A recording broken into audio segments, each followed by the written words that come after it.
strengthening Florida's election laws again. The state legislature already passed laws to crack down on fraud. Now the governor says there's more work to actually be done. This is Nightside. I'm Carolina Lee. And I am Ryan Bass. Here's what he wants to do to beef up things even more when it comes to our elections. So he wants to make ballot harvesting. That's when someone collects multiple ballots to turn them in at a voting location. He wants that to be a third-degree felony in our state. He also wants to put in timelines for election supervisors to update voter rolls. He wants even more restrictions for drop boxes. And finally, Governor DeSantis wants a new agency of statewide investigators solely focused on investigating election crimes. I'm really excited about having actual ability to enforce. The first person that gets caught, no one's going to want to do it again after that because they know that there's going to be enforcement. 10 Tampa Bay reporter Shannon Clow took the plan to election supervisors all across the state of Florida. Shannon, some of these experts say these steps may not be necessary.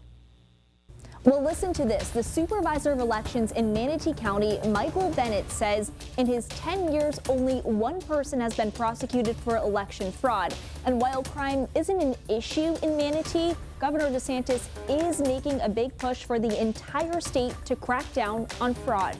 I think that there needs to be more reforms on this. First of all, I don't even think we should have drop boxes, to be honest with you. At the end of the day, it has to be in places where they can be observed the whole time it's open. You have video and somebody in person. And if you look at the state's website, in 2020, there was 262 election fraud complaints. 71 of those were sent to law enforcement, but state officials couldn't tell me if any were prosecuted. To put this into perspective, those numbers, that's 71 complaints, and out of those, we have over 14 million registered voters. So I went to offices statewide, like Collier County, to see just how many complaints they get.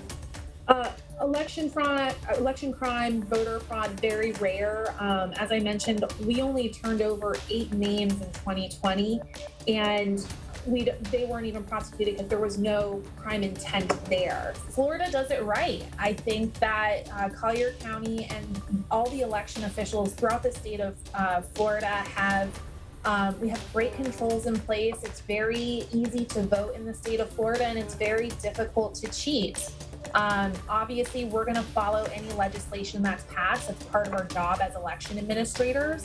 And the big message from election officials is when you do vote, you really should not have to worry about your vote and, of course, the safety. Now, with that being said, Shannon, I mean, if you believe there is a fraudulent vote out there, is there something you can do? Yeah, so right on the state's website, it's dus.myflorida.com. There is a section right there where you can file a complaint. Florida isn't the only place changing its election laws. Let's take a deeper dive. So this is a map based on data from the Voting Rights Lab, an advocacy group for expanded voting access. Now, the group tracked changes to election laws in all 50 states following the 2020 election. You can see 17 states, the states here in green, they actually passed laws expanding access for voters, but 9 states, including the state of Florida, you see that in yellow. They made laws that are considered to be more restrictive than before. As I mentioned, those are the states there you see in yellow, including Texas.